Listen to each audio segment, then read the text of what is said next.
بسم اللہ الرحمن الرحیم. توجہ کر لیا آپ نے؟ یقول الذین کفروا، جنہوں نے کفر اختیار کیا وہ کہتے ہیں اور کہتے رہیں گے. یہ ہوگا، اللہ کا کیا انتظام ہے. اب آیت آگے بڑھے گی تو اللہ کے انتظام کا اظہار ہوگا. یقول الذین کفروا لست مرسلا، آپ بھیجے ہوئے رسول نہیں. قل، میرے حبیب ان سے کہہ دو. یہ جو کہہ دو، یہ 1400 سال پہلے کہہ دو یا آج بھی کہہ دو؟ آج بھی کہہ دو.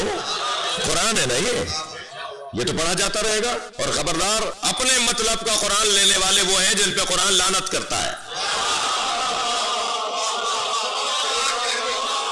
رب طال القرآن والقرآن یلعنہ، کتنے ہی قاریان قرآن ہے جن پہ خود قرآن لعنت کرتا ہے.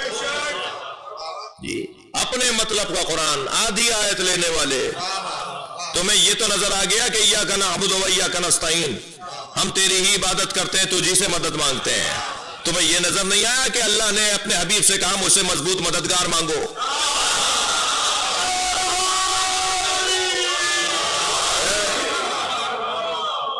پورا قرآن پڑھو نا بھائی، پوری بات کرو نا. آدھی بات کر کے، کچھ پڑھ کے کچھ چھوڑ کر یہ نظریہ نہیں بنے گا. مکمل قرآن پڑھنے کے بعد، ساری آیات کی تلاوت کرنے کے بعد نظریہ بنے گا. اور پھر قرآن کی آیات تو محکم بھی ہیں اور متشابہ بھی ہیں. زیادہ حاشیے میں جانے کا مجھے خوف ہے کہ کہیں میں کہیں اور نہ چلا جاؤں، مضمون سے کہیں دور نہ ہو جاؤں. تو اب اللہ انتظام کر رہا ہے. جو لوگ کفر، جو نبی کی رسالت کا انکار کرتے ہیں. اچھا، نبی کی رسالت کا انکار کرنے والوں کو اللہ نے کافر کہا ہے؟ اللہ کو تو مانتے ہیں. جبھی تو اللہ کہہ رہا ہے ان سے کہہ دو، ان سے کہہ دو. جی، جو انکار رسالت کر رہا ہے انہیں اللہ کافر کہہ رہا ہے. جی کیا؟ قل، کہہ دیجئے، لا قل، کہہ دیجئے ان سے، کفا باللہ شہیدن بینی و بینکم، میرے اور تمہارے درمیان میری رسالت پر گواہی کے لیے اللہ کافی ہے.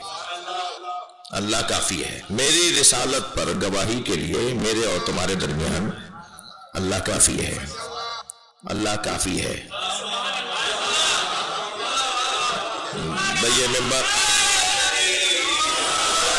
یہ ممبر توحید کا ممبر ہے. یہ ممبر عقیدہ توحید کے تحفظ کا ممبر ہے.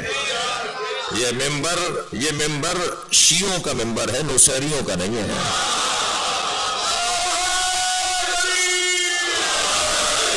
شیعہ اور نصیری میں فرق ہے. شیعہ اور نصیری میں موٹا سا فرق یہ ہے کہ شیعہ اپنے مولا کے پیچھے چلتا ہے، نصیری مولا کے آگے چلتا ہے.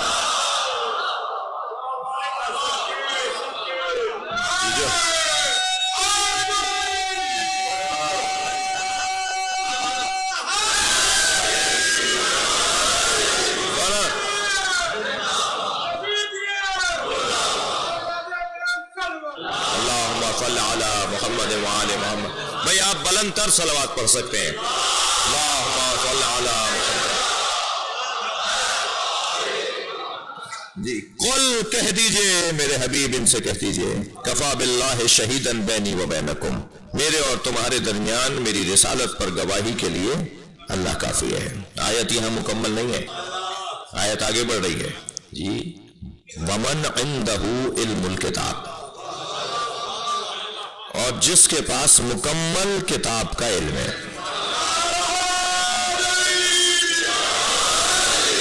اچھا، یہاں الکتاب ہے. علماء اکرام سے ہم نے پڑھا ہے، علماء اکرام کو سبق سنا رہا ہوں. یہاں الف لام لگا ہوا ہے، یعنی ہر کتاب کی بات ہو رہی ہے، مکمل کتاب کی بات ہو رہی ہے، اللہ کی طرف سے آنے والی ہر کتاب کی بات ہو رہی ہے. جب اللہ نے کہہ دیا کہ یہ وہ ہے کہ جو ہر کتاب کا عالم ہے، تو وہ بولے گا نا، لو سنیت لی الوسادہ لفتحت اہل تورات بتورات. میرے لیے مسند قضاوت کو اگر بچھا دیا جائے تو میں تورات والوں کے فیصلے تورات کے مطابق کروں گا، میں انجیل والوں کے فیصلے انجیل کے مطابق کروں گا، میں زبور والوں کے فیصلے زبور کے مطابق کروں گا، میں قرآن والوں کے فیصلے قرآن کے مطابق کروں گا. تورات، زبور، انجیل، قرآن پکار کے کہیں گے جو فیصلہ علی کا ہے وہی ہمارا ہے.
یہ مولا کا قول، زید صاحب، یہ مولا کا قول جہاں وسعت علم علی پر دلیل ہے، وہاں وسعت قلب علی پر بھی دلیل ہے۔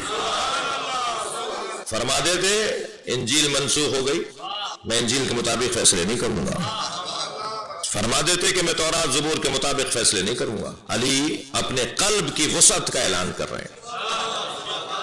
یہ ہے مسیحی مگر انسان ہے، یہ اس معاشرے میں رہتا ہے، یہ تمہارے ساتھ رہتا ہے، اس کا کوئی حق ہے؟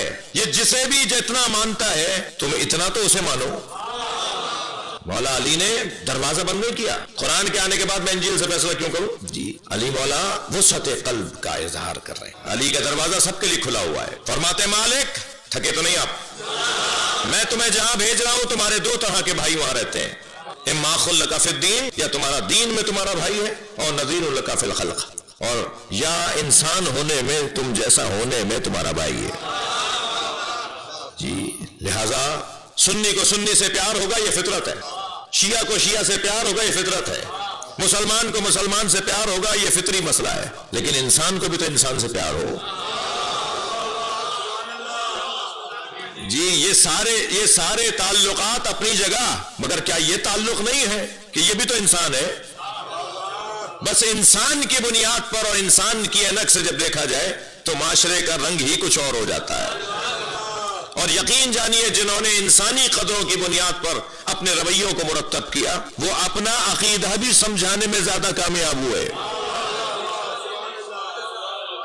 اگر ہم چاہتے ہیں کہ ہم اپنا عقیدہ سمجھائیں تو ہمیں انسانی قدروں کے مطابق دوستی کرنی ہوگی۔ یہ کسی بھی مسلک کا ہے، کسی بھی دین دھرم کا ہے، کسی بھی مذہب کو مانتا ہے، کچھ بھی بولتا اور سوچتا ہے، مگر انسان بھی تو ہے۔ اور اس بنیاد پر جب بات آگے بڑھے گی تو پھر علی مولا علی نظر آئیں گے۔ میں طالب علم ہوں،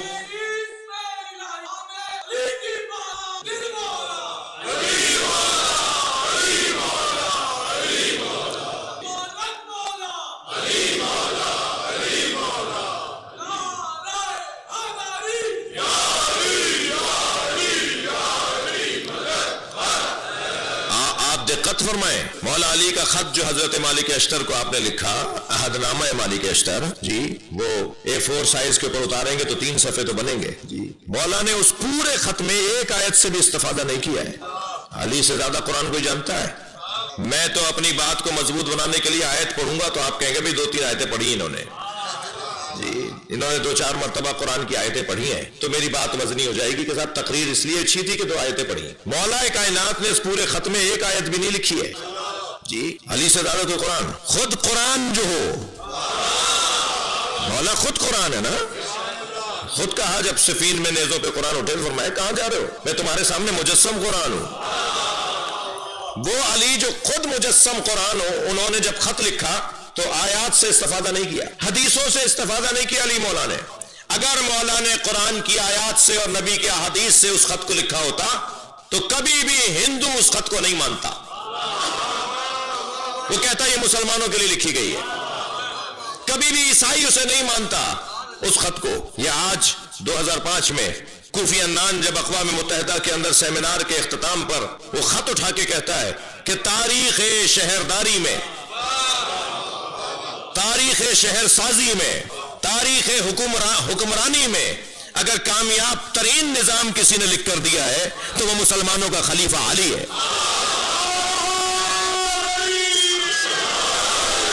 جی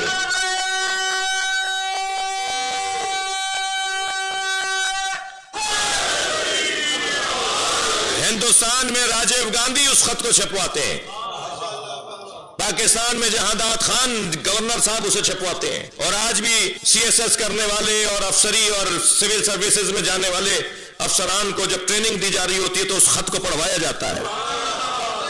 یہ کہہ کے رد کر دیا جاتا کہ یہ شیعوں کا ہے اور یہ مسلمانوں کا ہے، مگر علی نے وسعت قلبی کے ساتھ، فطریات کے ساتھ، عقلیات کے ساتھ خط کو لکھا ہے۔ اس درجے پر علی مولا کا معیار۔ جی مجھے تو اس ملنگ سے بڑا پیار ہے جو آوازیں لگاتا ہے آج نہیں کل سب علی علی کہیں گے۔ یہ ہوگا،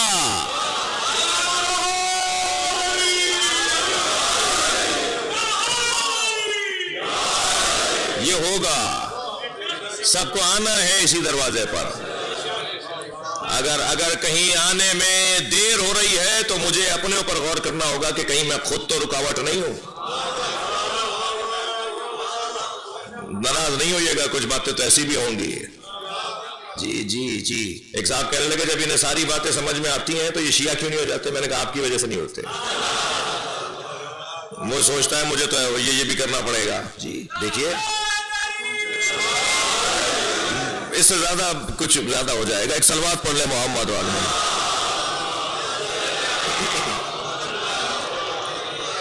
بات آگے بڑھے۔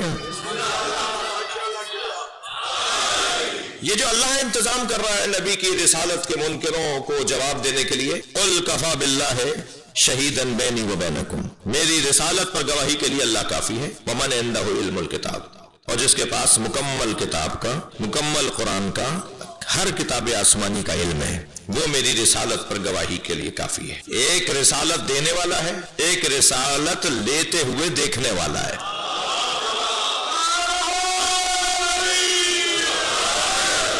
تھوڑی سنگین باتیں بھی تو سنیں گے نا میرے بچے، بزرگوں کے لیے تو کوئی سنگینی نہیں ہے مگر بچے بھی تو سنیں گے نا۔ ایک رسالت دینے والا ہے وہ اللہ ہے، اور ایک رسالت لیتے ہوئے دیکھنے والا ہے وہ ہے علی۔ لہذا فرماتے ہیں کہ جب نبی پر وحی نازل ہوئی، سمعت رنتن حین نزل الوحی، میں نے رونے اور چیخنے کی آواز سنی جب وحی نازل ہوئی۔ میں نے پوچھا یا رسول اللہ ما ہذہ الرنہ، یہ رونے کی آواز کیسی ہے؟ فرمایا ھذا الشیطان، سرکار نے فرمایا یہ شیطان رو رہا ہے۔ جب مجھ سے اللہ بات کرتا ہے تو شیطان روتا ہے۔ یا علی انت تسمع ما اسمع وترى ما ارى، یا علی جو میں سنتا ہوں وہ تم سنتے ہو۔ تھک رہے ہیں آپ، تھک رہے ہیں تھوڑا۔ یا علی جو میں سنتا ہوں وہ تم سنتے ہو، جو میں دیکھتا ہوں وہ تم دیکھتے ہو۔ الا لا نبی بعدی، فرق بس یہ ہے کہ میرے بعد نبی کوئی نہیں ہے۔ جی مولا کائنات گواہ ہے، رسالت ہے، اور گواہی کس بنیاد پر؟ میرٹ کی بنیاد پر۔ میں آپ کی زبان میں بات کروں، ہر جگہ ایک ہی آواز، ہر جگہ ایک ہی پکار، ہر جگہ ایک ہی بات کہ میرٹ پہ تقرریاں ہونی چاہیے، میرٹ پہ پارٹی ٹکٹس ملنے چاہیے، میرٹ پہ تبادلے ہونے چاہیے، میرٹ پہ داخلے ہونے چاہیے۔ ہم بھی تو یہی کہہ رہے ہیں 1400 سال سے۔